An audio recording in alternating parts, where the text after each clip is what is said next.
यहाँ क्या है कि हमारे यहाँ रैगांव विधानसभा में कुछ भी नहीं है। ये टॉप मध्य प्रदेश की टॉप 5 विधानसभा में सबसे पिछड़ी विधानसभा रैगांव है। दोस्तों नमस्कार। रैगांव विधानसभा में उपचुनाव हो रहे हैं, लेकिन रैगांव विधानसभा के जब हम लोग ग्रामीण क्षेत्रों में घूमे तो वहाँ के हालात काफ़ी दयनीय थे। और स्थिति ये है कि अभी हम रैगांव विधानसभा के विधानसभा मुख्यालय में हैं। वहाँ की स्थिति ये है कि बस स्टैंड में एक वॉशरूम तक नहीं है। सोचिए, लड़कों का तो फिर भी चल जाता है, लेकिन जो महिलाएं वेट करेंगी, यहाँ से सतना के लिए बस जाती हैं, ऑटो जाती हैं, सतना जाना हो या अगर उनको कहीं और जगह जाना हो तो यहाँ उनको वॉशरूम तक नहीं मिलेगा। आइए कुछ लोगों से और हम बात करते हैं और पूछते हैं कि यहाँ के क्या हालात हैं, जनता का क्या मूड है। सर, आपका क्या नाम है? मेरा नाम कृष्णम सिंह है। मैं रैगांव का निवासी हूँ। यहाँ क्या है कि हमारे यहाँ रैगांव विधानसभा में कुछ भी नहीं है। ये टॉप मध्य प्रदेश की टॉप 5 विधानसभा में सबसे पिछड़ी विधानसभा रैगांव है। ना कोई यहाँ नगर पंचायत मिलेगी, ना यहाँ मंडी है, ना थाना है, ना कॉलेज है, ना तहसील है। बस शिवराज सिंह चौहान यहाँ 2008 से यहाँ आ रहे हैं और कॉलेज की घोषणा करके जा रहे हैं कि कॉलेज होगा। अभी भी 25 सितंबर को जब शिवराज जी यहाँ आए थे तो उन्होंने कॉलेज की घोषणा करी थी कि 2 दिन बाद, और उसी टाइम बोले कि हम लोकार्पण करवाएंगे, लेकिन कुछ भी, ना कॉलेज खुला ना कुछ। बस ऐसी झूठी घोषणाएं करके चले जाते हैं और होता और यहाँ ग्राउंड लेवल पर आपको काम नहीं दिखता। पूरे क्षेत्र में आप घूम लीजिए, आपको समस्याओं का अंबार मिलेगा। और यहाँ सबसे बड़ी हैरानी की बात है कि यहाँ शिवराज जी ने 5-5 सीएम राइज स्कूल की घोषणा कर दी। ये संभव ही नहीं है। क्या घोषणा की है? सीएम राइज जो स्कूल खुलते हैं, जहाँ तक हमको पता है कि विधानसभा में एक खुलना है, लेकिन शिवराज सिंह जी यहाँ 5-5 सीएम राइज की घोषणा करके गए अभी इस बार। अच्छा, ये बताइए, जो विधानसभा का ये मुख्यालय है, हाँ। ये बस स्टैंड है, यहाँ पर वॉशरूम तक नहीं बनाया। आप लोगों ने इसकी मांग नहीं की? विधायक हमने मांग की, यहाँ तक कि हमने सीएम साहब को ज्ञापन दिया। यहाँ के जो सांसद हैं हमने उनसे मांग की, जो स्टैंडिंग विधायक थे हमने उनसे मांग की, पर हुआ कुछ नहीं, सिर्फ झूठे वादे मिलते हैं। ये तो आप बता रहे हैं कि जो 5 सबसे पिछड़ी विधानसभा हैं मध्य प्रदेश की, उनमें ये टॉप पर है। हाँ। तो फिर ऐसा क्या कारण है कि लगातार यहाँ से बीजेपी के प्रत्याशी जीतते रहे हैं? एक्चुअली क्या है कि यहाँ जो बीजेपी के प्रत्याशी जीत रहे हैं, यहाँ का कुछ ऐसा ग्राउंड वो है कि ये मतलब जैसे बीजेपी जातिवाद, लास्ट में ये जातिवाद, जाति समीकरण को हिंदू मुस्लिम का मुद्दा बनाते हैं ये लोग, है ना। जातिवाद को बढ़ावा देते हैं, पैसे, ये सब, यही सब प्रलोभन देते हैं जनता को। और जनता, यहाँ की भोली भाली जनता, उनकी बहकावे में आ जाती है कि कुछ चलो ठीक है, इस बार नहीं हुआ विकास, अगले बार होगा। और इसी तरह 5 बार यहाँ से मंत्री भी रहे स्वर्गीय जुगुल किशोर बागरी जी, पर हुआ काम कुछ नहीं। आपको ग्राउंड लेवल आप क्षेत्र में घूमकर देखिए, कोई काम नहीं दिखेगा आपको। बागरी जी, ये बताइए कि यहाँ पे बागरी वोटर 40 से 45% माने जाते हैं, और ये कहा जाता है कि जुगल किशोर बागरी का वही कोर वोटर था। तो चूंकि इस बार उनके लड़के को नहीं दिया गया टिकट, तो इस बार बागरी वोटर क्या एकमुश्त बीजेपी को जाएगा? उसको आप कैसे देखते हैं? जहाँ तक कि मुझे लग रहा है कि बिल्कुल जो बीजेपी ने यहाँ निर्णय लिया है, ये बिल्कुल बागरी वोटर बिल्कुल नहीं, मतलब जैसे पहले एकमुश्त बीजेपी को वोटिंग करता था, तो मुझे नहीं लगता कि इस बार करेंगे। मतलब उनको बेटे को टिकट न देने का प्रभाव पड़ेगा बहुत ज़्यादा। उनके क्या है कि उनके मतलब क्षेत्र में पुष्पराज जी के 10-15 हज़ार वोटर हैं। अच्छा, अगर पुष्पराज जी को बीजेपी टिकट देती तो फिर मुकाबला कांटे का रहता आपकी नज़र में? कांटे का रहता, लेकिन जीतती यहाँ से कांग्रेस। इस बार कांग्रेस की हवा है, कांग्रेस निकलती। ये है कि बीजेपी फाइट में आ जाती। ये ठीक है, ये इनका ये कहना, क्योंकि देखिए इनके क्षेत्र विकास नहीं, तो इनका ये कहना है कि जीतना इस बार कांग्रेस का तय था। लेकिन अगर पुष्पराज बागरी को बीजेपी टिकट देती तो मामला दिलचस्प रहता। बिल्कुल मामला दिलचस्प होता। और ये भी है कि पुष्पराज को मिलती, लेकिन उनका विरोध बहुत ज़्यादा, बीजेपी का मेन क्षेत्र में बहुत विरोध है, क्योंकि शिवराज जो झूठी घोषणा करके गए हैं, पब्लिक इस बार उनको वोट देने के मूड में बिल्कुल नहीं है। फिर 18,000 वोटों से पिछली बार कल्पना वर्मा जी हारी थी।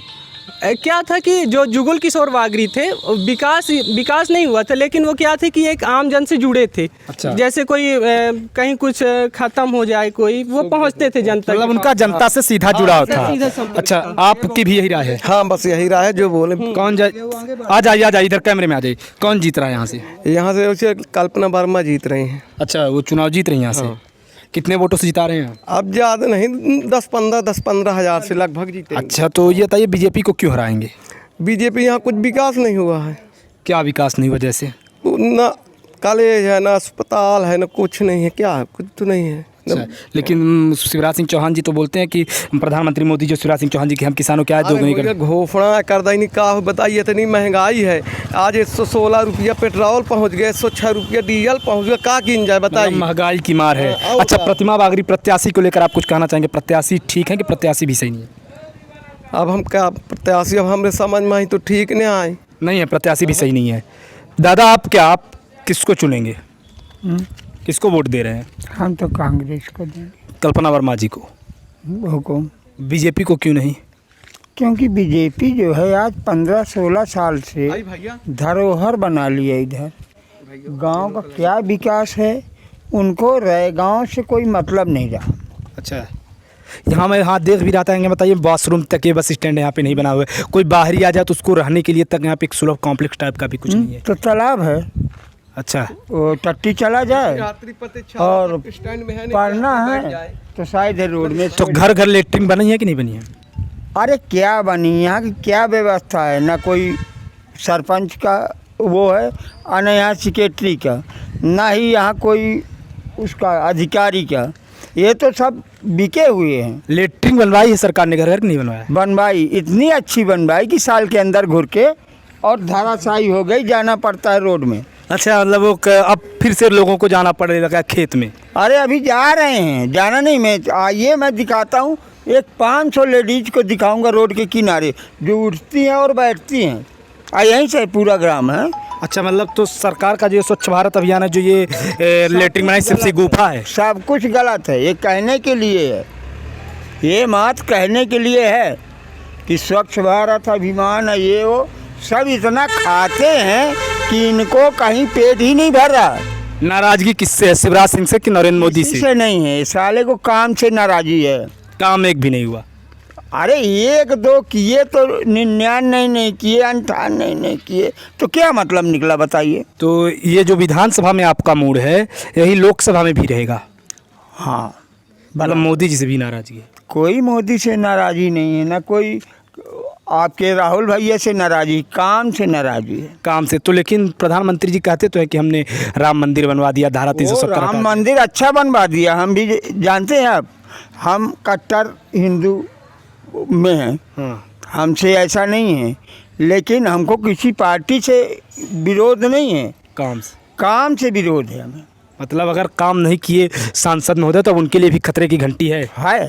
चाहे भले गणेश सिंह हो, और चाहे भले आपके कमलनाथ हो, और चाहे नरेंद्र मोदी हो।